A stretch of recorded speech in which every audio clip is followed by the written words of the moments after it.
Değerli basın mensupları, keşke bu üzücü hadise karşısında sizleri toplamamış olsaydık. Biz 8 Haziran günü adayımızın meclise girişini bildirmek için sizlere toplamayı düşünürken maalesef bu üzücü hadiseyle, bu vahşi saldırı ile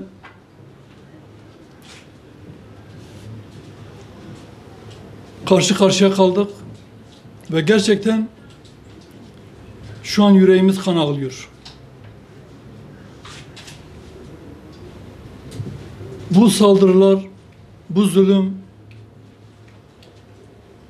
bu vahşet ne zamana kadar devam edecek bilemiyoruz. Karşı taraftan da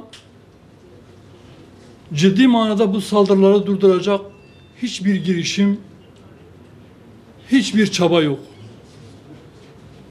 Her katliamdan sonra, her saldırıdan sonra cılız bir şekilde işi provokasyona havale edip zeytinyağı gibi üste çıkma ve olayı sürüncemede bırakarak soğutma yoluna gidip kalıcı bir çözüm, saldırıların kalıcı bir şekilde sonlandırılması için hiçbir çaba yok. Bu kaçıncı diyelim?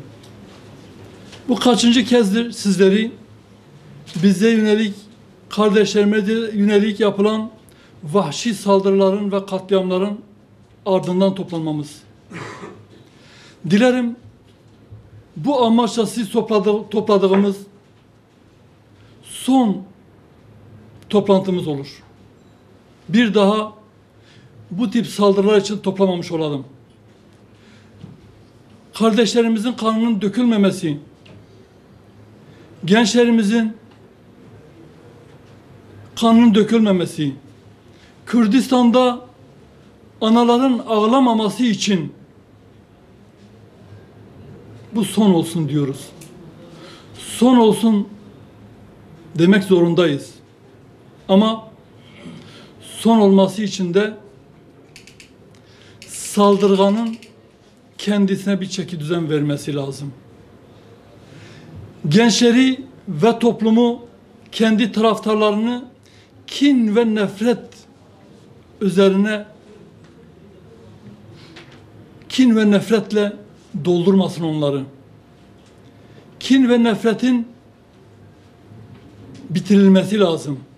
Muhaliflere, rakiplere karşı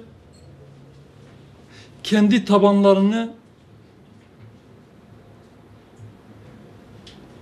öfkeyle doldurmaktan, kışkırtmaktan vazgeçmeleri gerekiyor. Batı'da barış havarisi, doğuda ise bir elde molotof, bir elde kaleş silahı, toplumun vicdanını, iradesini, topyekün yaşamını rehin almaya çalışmak ne ahlakidir, ne vicdanidir, ne de insanidir. Kürdistan coğrafyasında herkesin siyaset yapmaya, herkesin burada yaşamını, siyasi yaşamını devam ettirmeye ve var olmaya hakkı vardır. Buna silahlı örgüt de dahil, silahlı örgütün elemanları da dahil. Yasinimizi vahşice katleden örgütün katliama karışmamış olan diğer elemanlar da dahil. Burada siyaset yapma ve yaşama hakları var. Ama onların da bunu anlaması lazım. Onların da bunu bilmesi lazım. Zihinlerine kazıması lazım. Kimse Kürdistan'da muhalifleri silah zoruyla, hele hele Hür davanın bağlılarını, gönüldaşlarını Kürdistan'dan silah zoruyla kovmaya, sürmeye güç yetiremeyecektir.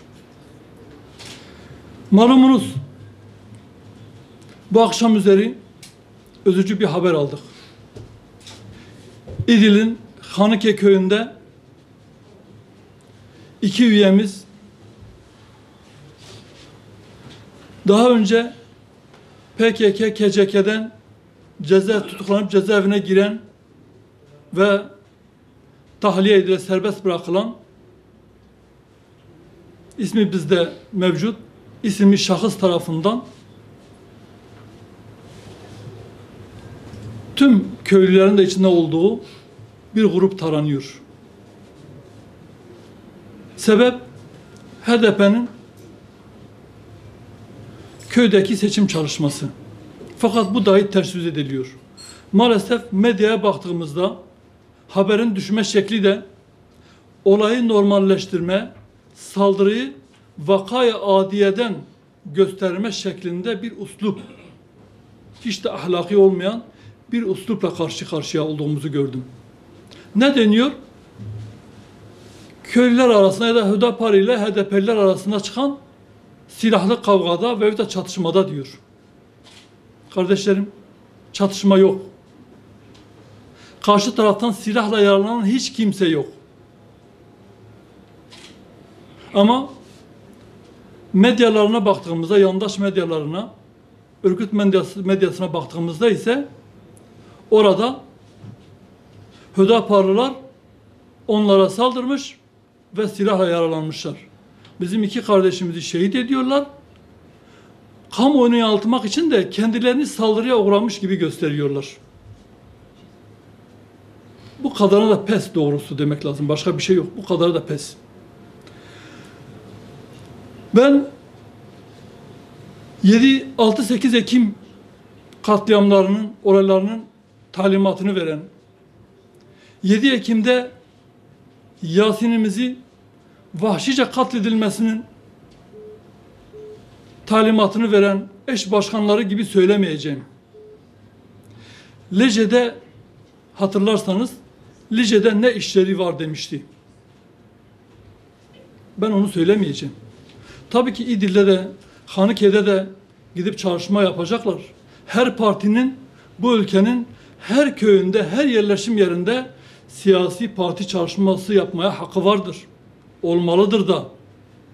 Ama daha önce 90'lı yıllarda dahi örgütün silahla dahi giremediği Hanike gibi bir köyde seçim çalışması, parti çalışması adıyla gidip de orada örgüt propagandası ve örgütsel çalışma yapmak, halkı tehdit ve tahrik etmek, bu parti çalışması değildir.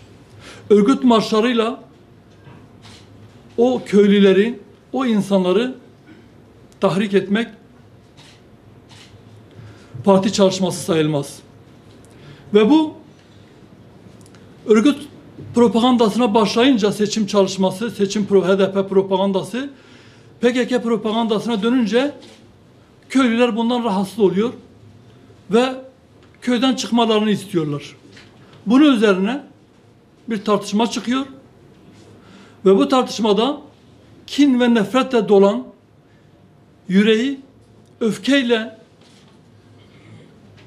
dolan ve gözlerini kan bürümüş olan bu PKK, KCK'li şahıs aynı zamanda HDP'nin yöneticilerinden, köy yöneticilerinden olduğunu öğrendik. Bu şahıs evinden kaleş silahını alıp kalabalığı tarıyor. Siz nasıl HDP'lileri köyden çıkarırsınız diye. Yani bunun adına vahşet denir. Bunun adına katliam denir. Daha fazla insan da ölebilir diyor orada. Bir kez daha söylüyorum. Kesinlikle HDP'lilere yönelik, karşı tarafa yönelik hiçbir silahlı cevap verme girişimi dahi yoktur. Maalesef 2 kardeşimiz, biri bizim İdil teşkilatımızın üyesi, diğeri ise Cizre teşkilatımızın üyesi olan, parti üyesi olan iki kardeşimiz kaldırıldığı hastanede şehit oluyorlar. Şimdi olayın özeti bu. Ama bu şahıslar, özellikle PKK zihniyeti, Kürdistan'ı kendi çiftliği gibi görüyor. Kürdistan'ı tek parti diktasıyla yönetmek istiyor. Hiçbir siyasi parti ve muhalife müsaade etmek istemiyor.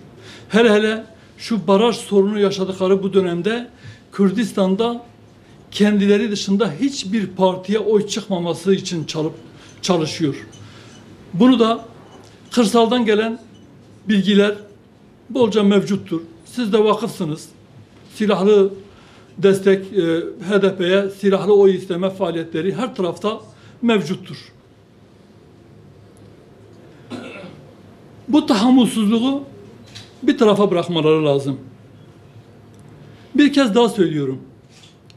Tuttukları bu yol değildir. PKK ve siyasi uzantıları kendilerine çeki düzen vermek zorundadırlar. Kürdistan'a barış ve huzurun gelmesi, PKK ve siyasi uzantılarının kendilerine çeki düzen vermesiyle, gerçekten barışçı olmalarıyla, gerçekten demokrat olmalarıyla mümkün olacak. Sözde demokratlıkla bu iş olmaz. Sözde barış kelimesini diline dolayıp da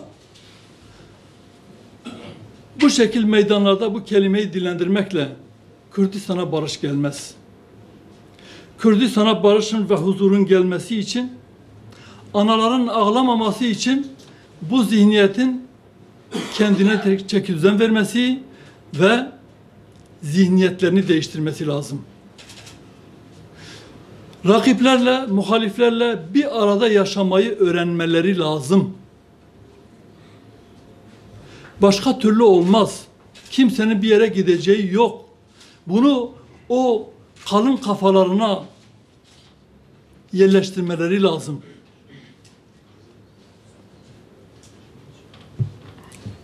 Eğer kendilerine çeki düzen vermezlerse şunu çok iyi bilmeleri lazım ki Kürdistan'a hiçbir zaman barış ve huzur gelmeyecek.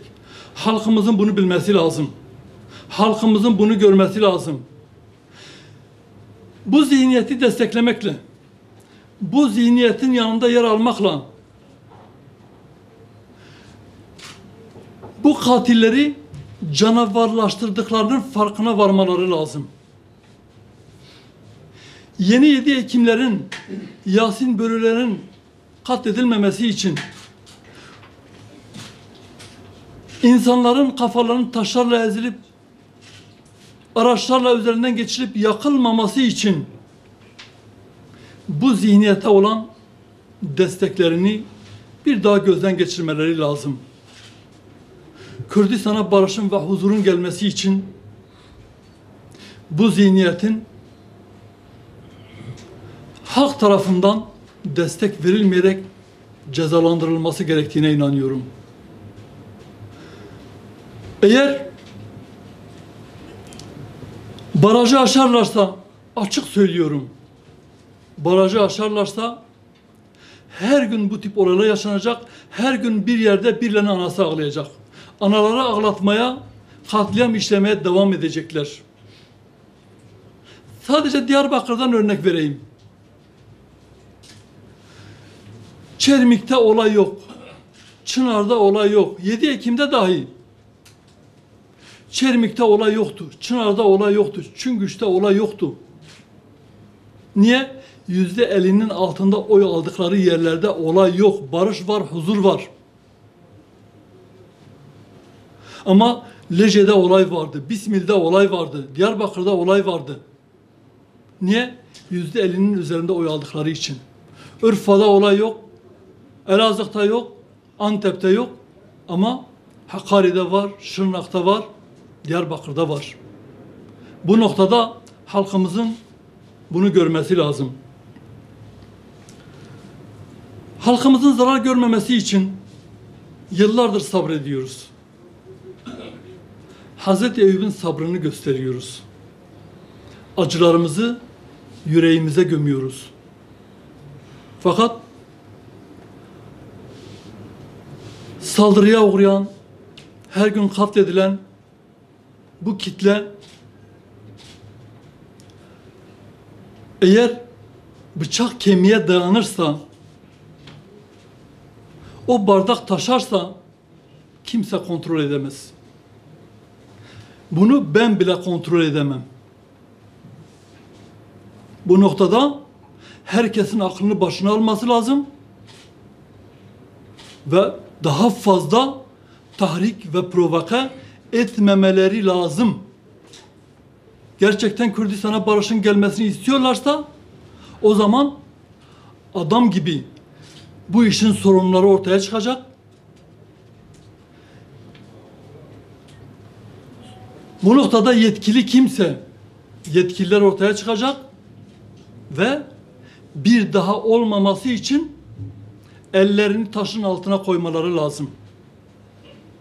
Kutsaları neyse, neye inanıyorlarsa onun üzerine yemin edip bir daha tahrik ve provoka etmeyeceğiz.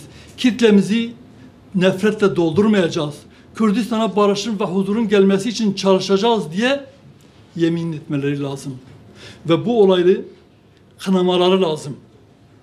Bugüne kadar bize yapılan tüm saldırıları kınamaları lazım. Yarın, öbür gün ara bulucu diye yandaş STK'ları kapımıza göndermesinler. Gerçekten ara bulucu olmak isteyen, elini taşın altına koymak isteyen kişi ve kurumlar da bu noktada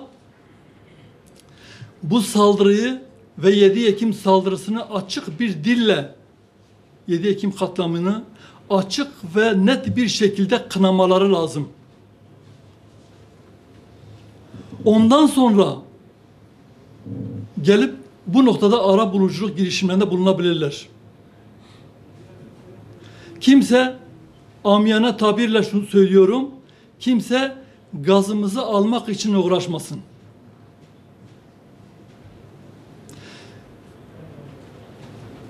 Tarihsel süreç içerisinde insan yaşamında, toplumun yaşamında belli bazı kırılma noktaları vardır.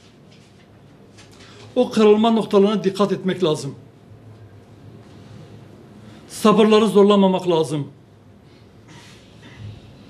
Bu kaçıncı son olsun değişimiz? Onların da bu kaçıncı bir daha olmayacak ya da biz değiliz provokatörler de demesi. En küçük bir olayda 50 silaha uzanan insanlardan bu topluma bir hayır gelmez. Hiç kimseye bir fayda sağlamaz bu. Hiç kimseye de bir hayır da getirmezler. Ne Kürtlerin kurtuluşu için ne de bu toplumun barış ve huzuru için bu anlayış bir fayda sağlamayacaktır. Sadece bize saldırmıyor bu zihniyet. Sadece bize tek saldırsa diyeceğiz ki tamam biz tekiz. Rojava'da Suriye KDP'si ve diğer Kürt siyasi partilerin hepsini sürdüler. Bir kısmını sokak ortasına infaz ettiler. Bir kısmını linç ettiler. Daha dün, birkaç gün önce İran KDP'sine saldırıp 2 tane KDP'liyi katlettiler. Yine yakın zamanda ve halen devam ediyor. Irak'ta KDP'ye ve Serok Barzani'ye saldırıyor. Her türlü hakareti yapıyor bu insanlar. Yani kavgalı oldukları bir tek siyasi yapı biz olsak acaba bizde mi bir şey var? Fakat biz tek değiliz. Kuzeyde bizimle ve diğer Kürt grupların hepsiyle problemli kavgalı. Bu insanların marjinal Türk solu ile bilimum sapık gruplar dışında herkese problemi var. İnsani değerlerini kaybetmemiş olan herkese problemleri var. Bütün Kürt gruplarıyla problemleri var. Bu da bu zihniyetin değişmesi gerektiğini, kendine çekidüzen vermesi gerektiğinin kanaatimce bir başka örneği ve delili olacaktır. Sebep olarak da şunu görüyorum ben. Bütün bu saldırıların gerisinde emperyalist Batı'nın uşaklığını üstlenme vardır. Taşeronluğunu yapma vardır. Kürdistan'da İslami yapıların yaşamaması, yok olması için Amerika'dan ve emperyalist Batı'dan bu insanlar talimat almışlardır. Ne kadar Amerikan konsolosu, Adana konsolosu Espinoza bu bölgeye gelse illa bir Kürt kanı dökülüyor. Basından öğrendiğimize göre bugün yine Diyarbakır'daydı. Bugün yine Kürdistan'a gelmişti bu uğursuz herif. Ve yine Kürtlerin kanı döküldü. Müslüman Kürtlerin kanı döküldü. Amerika'ya değil, bu halka sırtlarını dayamaları lazım. Halkın değerleriyle, inançlarıyla barışmaları lazım. Kürdi tüm gruplarla barışmaları lazım. Geçmişte yaptıkları katliamlar için Öcalan'ın kendi deyimiyle iç infaza tabi tuttuğu 15.000 Kürdün ailelerinden özür dilemesi lazım. İdeolojik menfaatleri için Kürtleri katletmekten, Kürtlerin barış ve huzurunu dinamitlemekten vazgeçmeleri lazım. Son bir kez daha söylüyorum. Bu noktada bıçak kemiğe dayanmadan, sabırlar taşmadan, tahammül sınırları sona ermeden kendilerine çekidüzen versinler. Geldiğiniz için hepinize teşekkür ediyorum.